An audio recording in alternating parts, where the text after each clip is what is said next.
previous segment, we began to discuss the really unique feature of sapiens language and sapiens cognition, which is our ability to speak about things that don't really exist, and thereby forge a flexible cooperation with large numbers of strangers.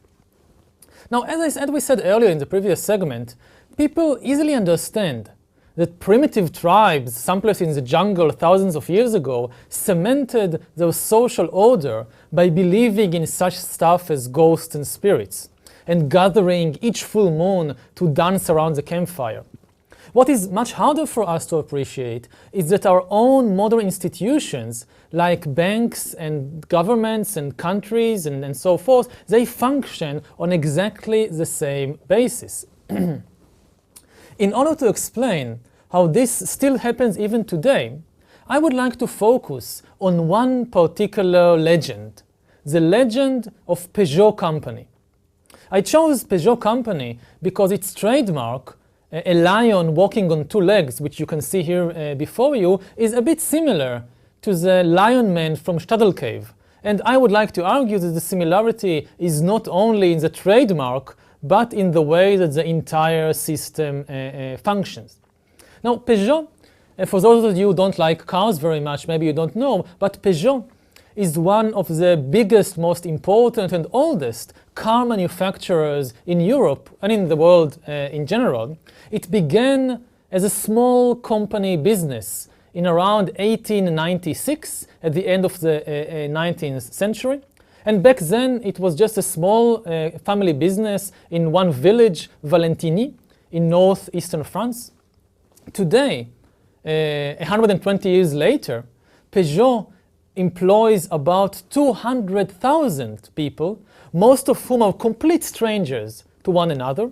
But these 200,000 strangers, they cooperate so effectively that Peugeot makes each year billions, 1.5 million automobiles and billions of euros in revenues.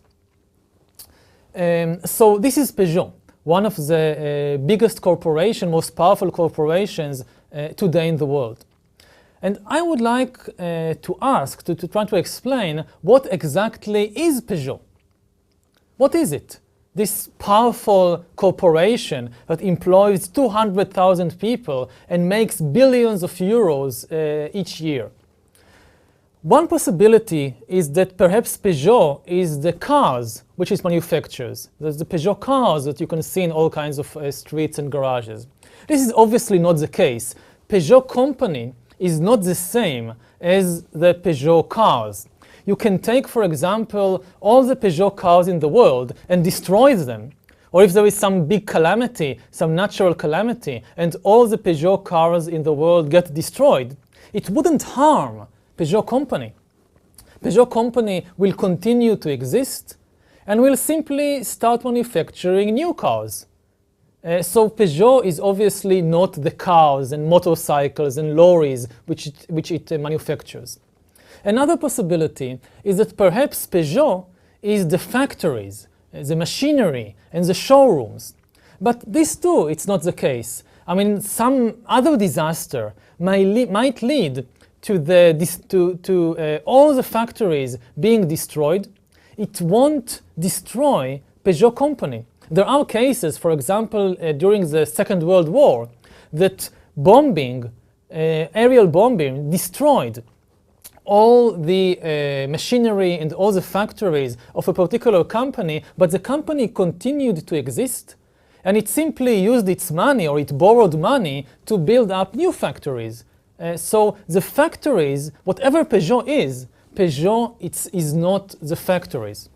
So perhaps Peugeot is the people who work in the factories and in the offices. Perhaps Peugeot is simply the mechanics, the accountants, the secretaries who work for Peugeot. But again, this is clearly not true.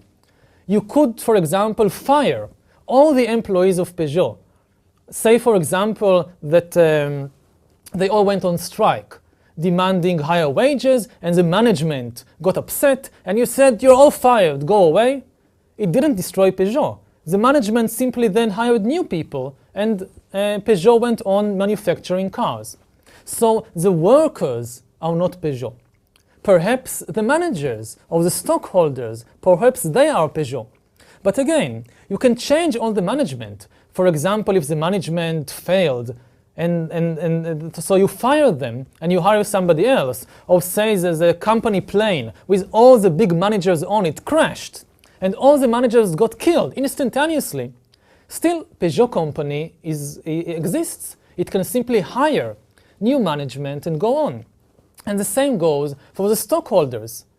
The stockholders can sell all the stocks that they hold to somebody else. So all the stockholders changed, but Peugeot company did not change, did not disappear. It's still alive and well. This doesn't mean that Peugeot is invulnerable or immortal, that you can do no damage to it. A judge can pronounce a few magical words and Peugeot company will immediately disappear. A judge can say, for example, that Peugeot broke this or that law, say the monopoly law, and order the dissolution of the company. And the moment that the judge signs the paper ordering the dissolution of the company, Peugeot company disappears. The cars are still there, the managers are still there, the workers are still there, but Peugeot company disappeared. So what exactly is Peugeot? What is it? In what sense can we say that it exists? Peugeot is a story. Peugeot is a fiction, something that we invented, something that exists only in our own imagination. It belongs to a particular kind of fictions, which is called limited liability companies. Now, what is limited liability companies? As I told you, it's much more difficult to explain than what is a ghost, but it's important to understand. So let's try. What is a limited liability company? During most of history, property could be owned only by flesh and blood humans. For example, if in medieval France, in the 13th century, there was a workshop for manufacturing cars, sorry, they're not cars in there, for manufacturing wagons. So the workshop back in 1300 France, it belonged to a person or to a family, to an owner. Say the owner's name was Jean. Jean was the owner of the workshop, and the owner had unlimited liability to his workshop, to anything that happens there. If, for example, a wagon that the workshop produced broke down, and you bought the wagon, and after a week it broke down, then you would go and you would sue Jean personally for the damages done to you, because Jean had unlimited liability for anything that happened with his workshop and with his wagons. This is unlimited liability. Similarly, if, for example, Jean took a loan in order to finance building the workshop and buying wood and buying all kinds of nails and hiring assistants, so Jean took a loan, and if he could not repay the loan, then he could be sued for it, and all his property could be confiscated. And if this too was not enough to repay the loan that Jean took, you could sell Jean's children to slavery, and you could sell Jean his slave to slavery, or put him in jail until he returned all the money that he took in loan, because he had unlimited liability for everything concerning his workshop. This unlimited liability was a big obstacle for entrepreneurship. People fear to take economic risks. Whenever somebody thought, maybe I'll open a new workshop, they feared that they would have to take loans in order to finance it. And if they couldn't repay the loan, this could mean complete ruin for themselves and for their family. And therefore, people were afraid of opening new businesses or of taking new initiatives in the economic sphere. In order to solve this problem, over the centuries, people began to collectively imagine the existence of limited liability companies. What is a limited liability company? It means that such companies were imagined as being legally independent of the people who set them up, of the people who invested money in them, and of the people who managed them. If, for example, in the case of a limited liability company, the company borrows money in order to open a new factory and finance its activities, it is only the company that has to return the debt, not the founder, not the owner, and not the manager. So you could not sell the owner into slavery or to sell even in his house in order to repay the debt.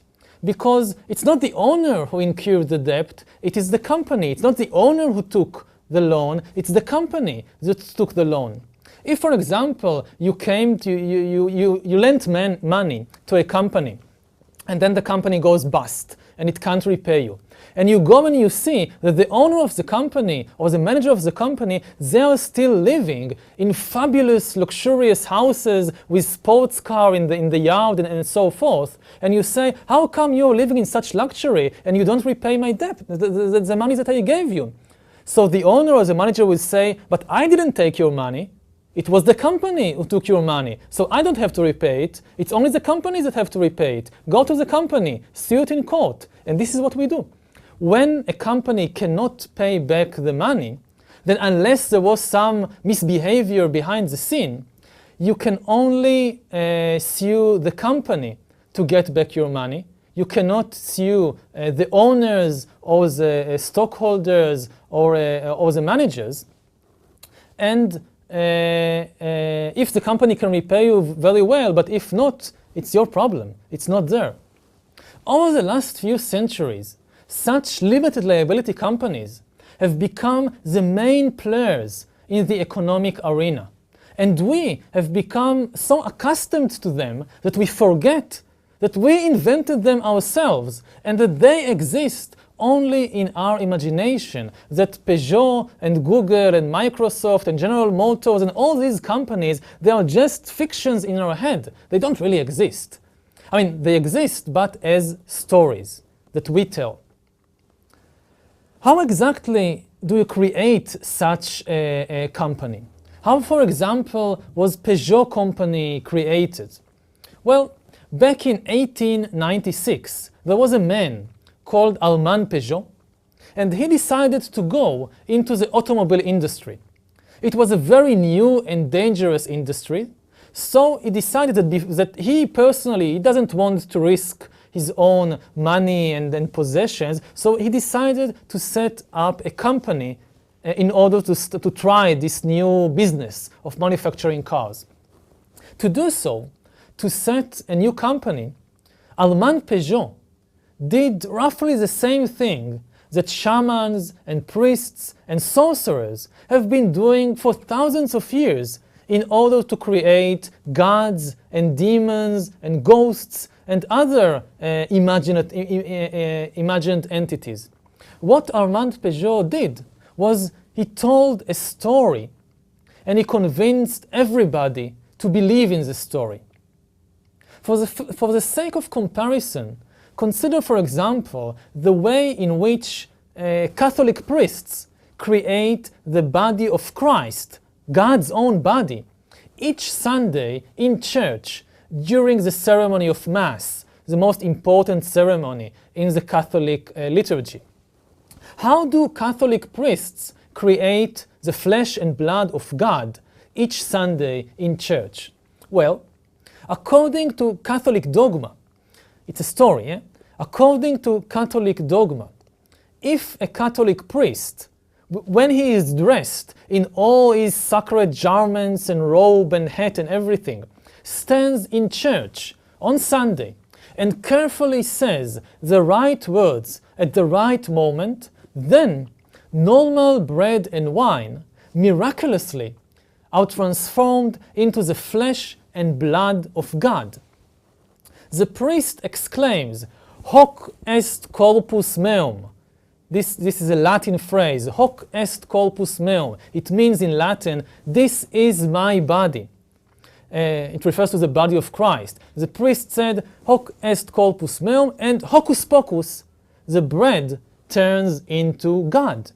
Actually, this is the origin of the magical words hocus pocus. It comes from Latin, hoc est corpus, this is my body. But all kind of ignorant peasants who didn't know Latin, when they heard the priest in church says hoc est corpus meum, they didn't understand, and it got jumbled in their minds to hocus pocus. And this is the origin of the magical words hocus pocus, that are used to transform one thing into another thing or to create new things.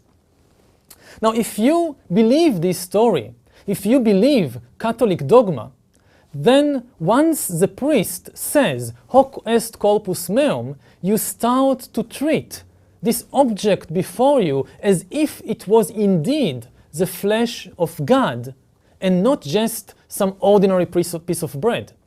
So this is how Catholic priests create God. In exactly the same way, modern people have also their creation stories, which are, some of them at least, some of the most important of them, are known as business law. According to the story of business law, if a certified lawyer dressed in all his impressive professional clothes and robes while he is at his office, if such a lawyer follows all the proper rituals, writes all the necessary spells and oaths on a wonderfully decorated piece of paper, and places his signature at the bottom of the document, then the moment the lawyer finished writing this contract and places his signature at the bottom of the document, hocus pocus, a new company is incorporated. This is exactly what Armand Peugeot and his lawyer did back in 1896. They went through this complicated ceremony of incorporating a new company, and after they finished all the complicated rituals and pronounced all the necessary legal spells and legal oaths, hocus pocus, this is how Peugeot company came into being, was created. And if you believe this story, if you believe business law, then you start behaving, you start treating Peugeot as if it really exists. Armand Peugeot, the man who created the company, he died back in 1915. Peugeot company, which he named after himself, is still alive and well, but only in our common imagination. Now, telling effective stories, like the stories of business law, or like the stories of Catholic dogma, it's not easy. The difficult thing is not to tell the stories, that's easy. The difficult thing is to convince everybody else to believe in this story. Much of human history revolves around this question: how to convince millions of people, strangers to one another, to believe the same stories about gods, or about limited liability companies, or about nations, or about human rights. When it succeeds, convincing everybody to believe in this story, it gives sapiens immense power, because it enables millions of strangers to cooperate towards common goals. Just try to imagine how difficult it would have been to create states or churches or legal systems if we had to speak only about things that really exist, like trees and stones and lions. Just try to imagine how the world would look if people had to confine themselves to talking about things that really exist. Now, the kind of things that people create through all these imaginary stories are known in academic circles as fictions, or social constructs, or imagined realities. This is the names that scholars use to define this phenomenon. It's an imagined reality. An imagined reality is not a lie. A lie is when I say that, for example, there is a lion near the river, when I know perfectly well that there is no lion there. This is not imagined reality, this is a lie.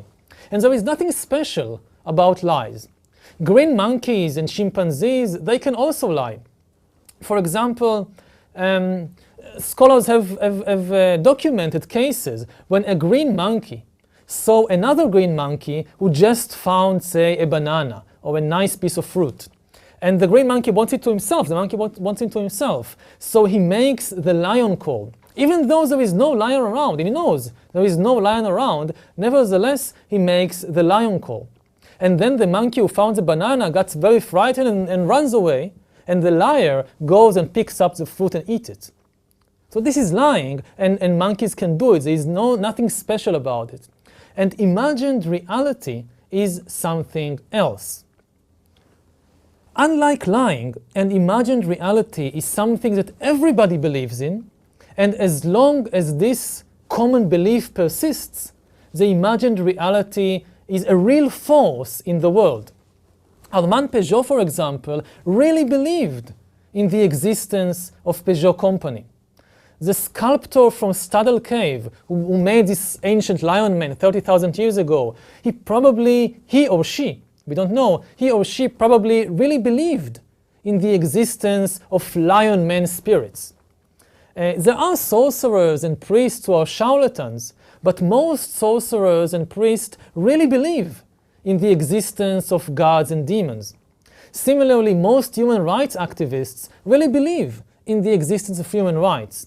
When in 2011, the United Nations demanded that the Libyan government respect the human rights of the citizens of Libya, nobody was lying, even though the United Nations and Libya and human rights are all figments of our imagination, and they don't exist in the world, only in the stories which we tell each other.